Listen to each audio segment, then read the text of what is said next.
Welcome to Make Love Real, How to Create More Love in Your Life. I'm Mia Saenz, and in this episode, you get to meet Janie Terrazas.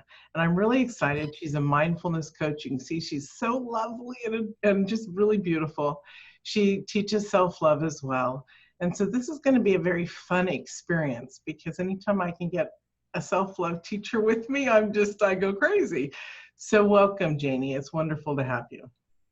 Thank you so much for having me. I'm grateful to connect with you and your audience, your community, and just individuals that are looking to live more optimally, people that are curious about what does love really mean, and what does it mean that I am love, and all this, there's a lot of talk around this. So I am always grateful anytime I get to share a platform with someone and express the information that I've gathered thus far on my journey and my walk of self-discovery and self-exploration, not just of the self, but of like life itself and what this existence really is for, and why am I really here? And, just big questions like that. The wonderful questions. Right, exactly. And it's stuff that we've learned, but it's also stuff that's just intuitively, through meditation and stuff that's come forth, and in my own life experiences. I've made mishaps and missteps and things like this. So heartache and grief, how can we share our pain? How do we turn our pain into purpose? Yes. And so that's what I'm really here to do, is just inspire, empower, encourage people to be compassionately curious. Love is how I like to say. Yeah. Good. And before we get into our full conversation, share with the audience, what brought you into this? We have that one moment that changes our life. What was your reason for coming into self-love, and also for becoming a coach yourself? Well, okay, how can I give the cliff notes of that story? Seriously, but it's really interesting, actually. I was living in Los Angeles. I lived there for about 12 years, and I was in the entertainment industry. I was working in broadcasting. I was doing radio and TV, and I've always sort of had the gift to gab and was always really comfortable on camera and stuff. So, and public speaking too. That wasn't really a big fear of mine, interestingly enough. I have other fears. So as I was out there doing this, I had sought out to become an entertainment reporter. So I was on the red carpets, interviewing celebrities and doing press junkets. I had given myself a 2-year mark. I'm from San Antonio, Texas. I had the corporate job. For 7 years, I was working in the corporate world in telecommunications, and I was extremely successful and making money, and I bought a house really young, and, I guess had been playing out and living out the narrative that we've been fed, Mm-hmm. And then I had this crazy opportunity to, I don't even really like to talk about this, but I had an opportunity to be in the movie Miss Congeniality.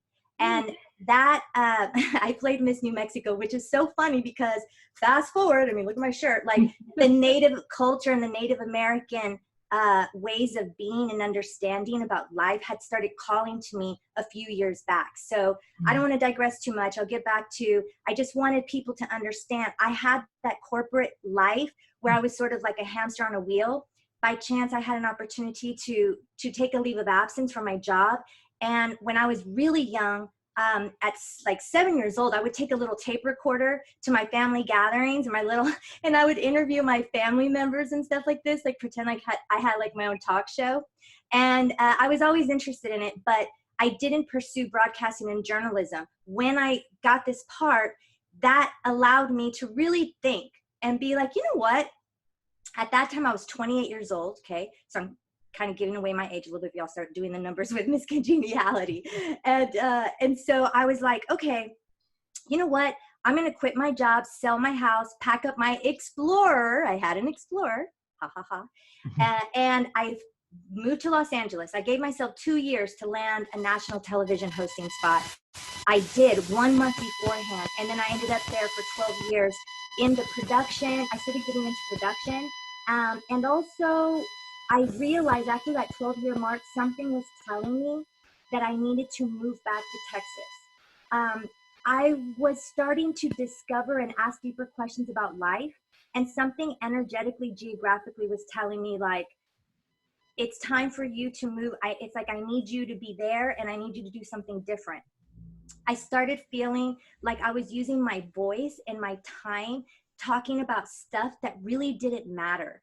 And while I was still doing that work, I started working on my own projects, funny enough, that were all like humanitarian. You know, it was like I was flexing those muscles way before I even realized what my bigger mission and purpose was really going to be. Okay. So fast forward, I got married. I got married in 2011, met him out there in California. We both chose to move to Texas to be closer to my family. My brother was about to have a baby. So there was a lot of things that were happening that were kind of guiding me and moving me towards this direction. So funny enough, that man, and I was with him for 10 years, that individual was going to be the catalyst for all of my underlying trauma to come to the surface. I mean, like, seriously, okay? I wish we had more time to talk about the intricacies of that. However, just know that about 5 years into our marriage, he bounced. I had started a business with him. It was a lot that I had intertwined with this man. And funny enough, around 2011, when I moved back to Texas, at this point, I had discovered a book called Disappearance of the Universe, which in it, it speaks about the Course in Miracles, or the course, you know that, okay.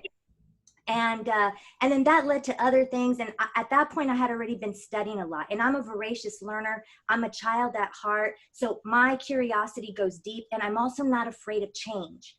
I'm not afraid of believing one thing and then learning something else and sort of adjusting that and then having sort of a new belief structure, you know? So I did not realize, I guess, what a beautiful gift that is to have that naturally. I don't really know where this deeper resilience had always come from, but I'm grateful for it now. Fast forward, when I moved here and we bought a house, something inside of me, or my intuition, at that point we could say God, creator, universe, source, I don't really give a shit what you want to call it, but the bigger I am that we are all connected to was like, hey, I need you to study physiology and psychology. I need you to study neurology. I need you to study physics, endocrinology, study everything you can about DNA, the cells. And I mean, I could not get enough knowledge on all of these subject matters. And it was like study archaeology, ancient civilizations. No, when I lived in LA, that was not an accident that I lived there. I was around people that were like Buddhists, atheists, Hindus, Jewish people, and I grew up Catholic. Nothing against Catholicism, because there's some beauty in it, okay? But Catholic, and then my family, they eventually became Christian. When I moved to Los Angeles, I was like, love is my religion. If anybody asks me what religion is, it's love. I just need to master my goal now at this point. When I moved to Texas, I was still on this path of what is unconditional love, what is creator, and how am I a part of that, and how can I illuminate myself? How can I take back sovereignty and autonomy of my mind, my body, my heart, and my soul? And I don't care how long that takes me or what paths I need to go, but I know God's going to put all the people and the books and the podcasts and whatever the hell I need to make this shit happen inside of me. Well, I was on board with that, and my homeboy, who I was married to, I thought he was my homeboy, we were all getting curious about the systems of the world and all the lies and all the illusions. But that walk and that journey must go inward. Know thyself, to love thyself. That means know your shadows. I love me some Carl Jung. Know what anima and animus means, you know, masculine and feminine. Understand what it means to be light and dark. Know the difference between conscious and subconscious. Know what the hell the mind and body and how, like what they are and how they're interfacing with one another. All of this stuff, I got curious, and he was not ready to be that authentic. He was not ready to be that transparent, and he certainly wasn't ready to do that level of inner reflection and healing. And I get it, because he had a lot of that toxic, I basically was an empath, and he fell on the narcissist spectrum. So that's a whole nother subject matter in itself. I'm gonna take a drink really quick. Let's also get into some of the things about self-love that you teach, Yes. you know, the self-awareness, and you want to talk a little bit about that? Yes, I would love to. Awesome. So now, just to kind of wrap up that loop, there is that when we split and I got divorced, I spent the last 3 years really diving more deeply into understanding how I had trauma, collective, religious, spiritual, family.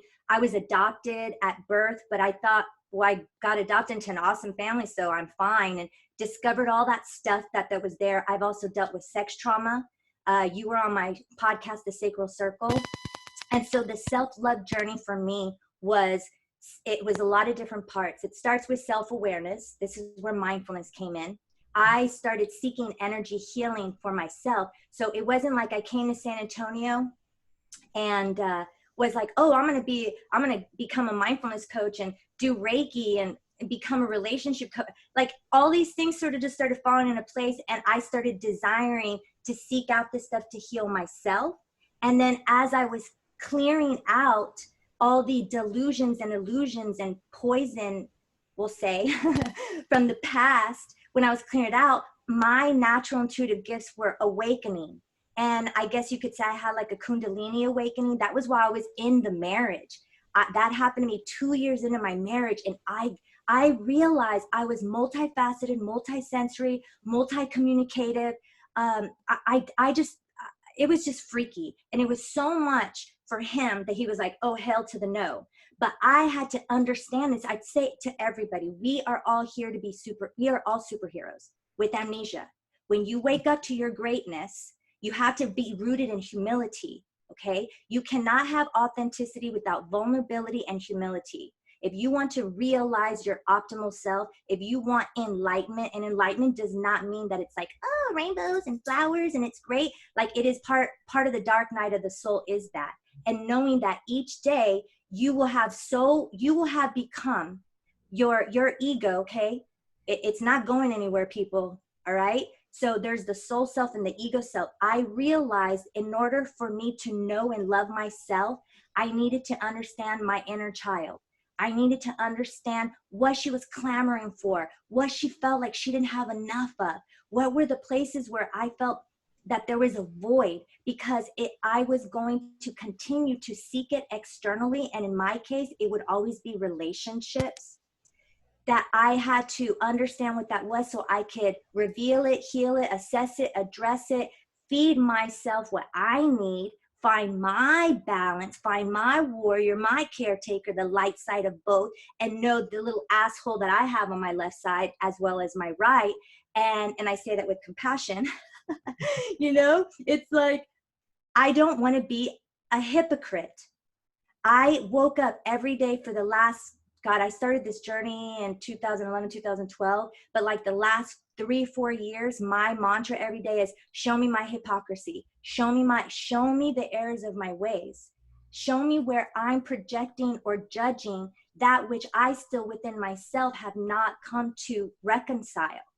And that is true liberation.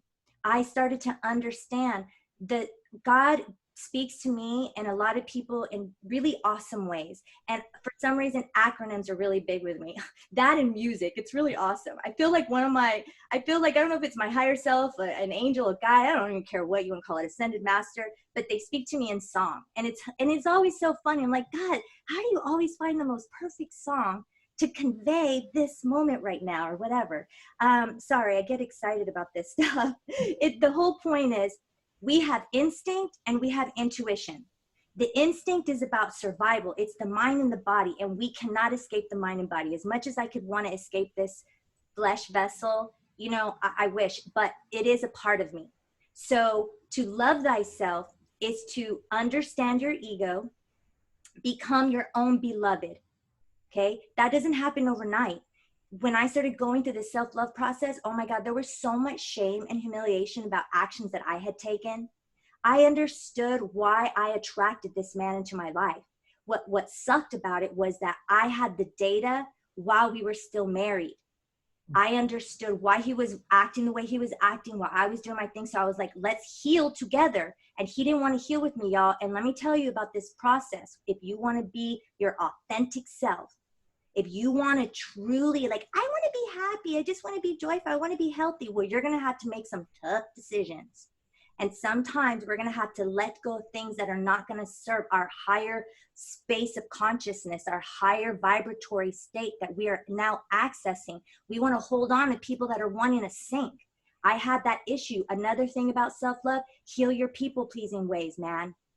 Heal your people-pleasing ways. We have martyr syndrome, people-pleasing syndrome. You want to know the real addiction? The real addiction is to pain and suffering. You just have to figure out what your addictions are, like complaining and worrying. Okay, we think it's just about drugs and this and that and drinking and sex. And no, we have all kinds of addictions. You get still with yourself and ask yourself, and ask your higher self, or if you don't even believe in anything, just sit with yourself for a second and be like, what are my addictions? And see if you start to hear anything. Could be shopping. It's anything that's going to distract you from dealing with the things that pain you. Dealing with the things that pain you. That's when you start to love yourself, you know?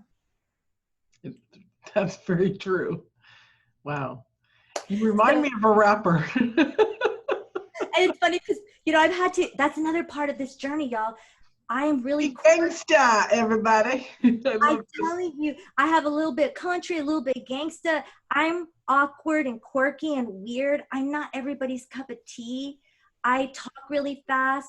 I articulate and gesticulate, I think is a word. And so people are like, oh, she's so spastic. And it's like, I had to get comfortable in my own skin. Every once in a while, I'm going to throw a curse word out there. You know, I've had to reconcile all of this stuff with myself. And each time I do something like this, you know, I'm always like, oh God, what did I do? Or what's that face I made? And, you know, I have to deal with that voice. But now she's not out of control anymore. I hear her. I don't shame her. I'm like, all right, sister, I hear you, but let me see what good did come out of it, you know? So it's really about being mindful, is about living with intention. It's paying attention on purpose in the now, non-judgmentally. And we can easily develop what I would call, and a lot of people call, a spiritual ego, where once you know better and you have all this information and all this stuff, and then you might have something trigger you. And then you're like, oh my God, I thought I already dealt with that. And I can't believe I'm still here, and blah, blah, blah. We have to just breathe it out. There's always going to be these moments and experiences that we're going to have. And don't think that because it's showing up that it's trying to say you're still living from that space. Does that make sense? Of course it does. Yeah, it's like going to that, as cheesy as this may sound, people say, you know, look at life as if it's happening for you, not to you.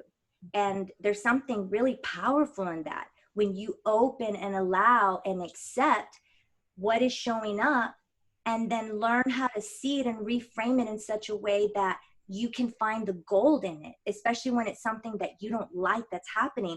That's a process. That's mental intelligence, emotional intelligence. That's felt senses intelligence. As a mindfulness coach, I want people to live, I'm looking to help people that are seeking to live a more balanced, mindful, love-filled life. They all go hand in hand. And I think the word balance and harmony is sort of misunderstood sometimes. And I can probably talk 3 hours just on the word balance. You know what I mean? And so you have to find what that is for you. And at the end of the day, especially in times like this, our well-being is really like, our health is our wealth. How we are being is impacting our well-being. And part of how you're being is, what are you thinking? What are you feeling? What are you saying? What are you doing? You know, and then taking it a little further and getting curious about, who am I hanging out with? What am I watching? What am I listening to? What am I eating? What am I drinking? Like, you know, just start to take accountability and responsibility, you know, really in a way. And that's love. That's not being hard on yourself. You know, it's self-care. How much do you really care about yourself? How much are you putting the things that are going to help your mind and your body and your heart and your soul? Where are your priorities in that when you're looking at the time that you have during your day? You know, it's not like you have to be like really this, you have to, you know what? Okay, get practical. That's what I do. I get practical with myself and I get practical with my clients. How are you already what are you already doing? How are you already living? What can we immediately start to address and start to course correct with baby steps and gently? Some things are really easy. Once you shine a light on, you're like, oh my God, and then you just stop doing it. Other things, it's like there's two different light switches. The one that just goes on and off, and then the one that's kind of like, it's kind of like up and down. So some things are going to be more slow like that, because there's layers to it.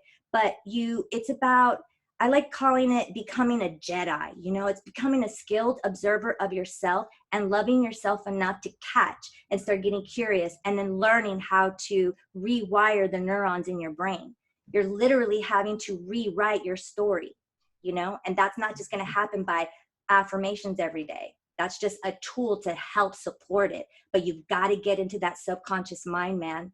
And you've got to detach and learn how to let go of those chains that are binding our tongue and our hands and making us feel caged and disconnected from our true essence. Because that's really what your journey here is, remembering, who are you? What do you want? Without all the stories and all the things that have been imposed on you. Shed all the skins, peel out the layers of the onion, like Shrek talks about. Or was it Donkey that said that? I don't know, but you're absolutely right. We have to shed things. We have to have self-responsibility. We have to have self-acceptance. It's the powerful shift from what we normally were in, right, into something different. The first time anyone realizes what self-responsibility is to themselves and actually works it is the day that their life changes, literally. So it's the day your life changes. It's so beautiful. Yep. So we're running out of time, and you have a free gift for us. Would you like to share it? Yes, I would. So we talked a little bit about know thyself, loving thyself. And there are a handful of tests that I feel were really crucial in helping me understand myself better.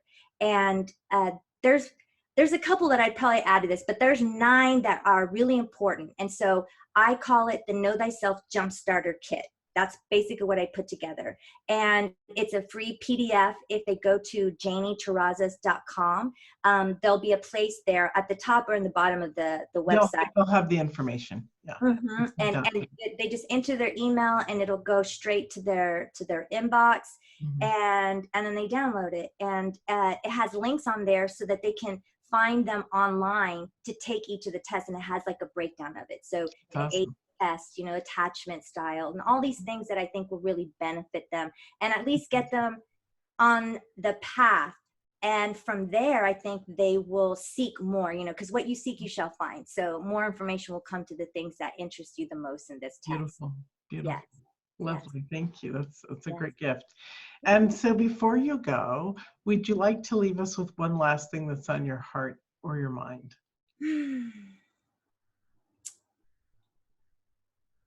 Well, funny enough, we're recording this as this whole coronavirus is going on. And I just feel like all things that happen to us, whether it's individually or as a collective, it's a moment in time where we can really reflect on our virtues and our priorities. And it's a time for us to get comfortable with not doing and not producing and really just being and connecting, hopefully, with your families in a different way, because we're around people that maybe we're not used to being around as often, So this is a time for us to go back to the real simple things in life.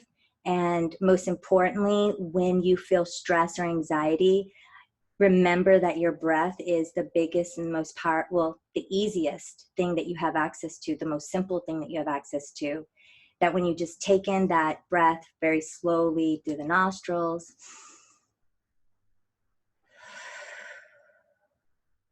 and really allow yourself to take in all that oxygen and then exhale it completely. You're oxygenating your blood. And right now, we need our immune systems to be nice and strong. And fear is powerful. Fear puts us in a state of contraction, and the first thing that goes is air. So do yourself a favor, and every once in a while, take a minute or two to just restore your breath and connect with your breath and give gratitude for your breath. Gratitude. And if you also hold space in between, like if you do the count of 5, hold that space empty, or the inhale for a count of 5, then exhale, count of 5, and then hold that empty space and recycle that. 3 to 5 times, what you're doing is you're calming your central nervous system with that Yes. breath pattern. And that's incredibly powerful because we need to have the breath within us to keep moving. This is what raises everything in our body. It makes our blood flow. It oxygenates everything. Our brain works better. We're happier. We feel calmer. Isn't it beautiful when we do breath work? Oh yes, and I use it just throughout the day. I do it Me in when too. I'm taking a shower or when I'm just at a red light. It depends on the type of breath work you do, because you could get pretty high and you don't want to, you know what I mean? Just Exactly. from You're right, watching your breath in and out is incredibly powerful too. And yeah, that's what people can do when they're not, like in the car and all that. right. It's about breathing Exactly. in.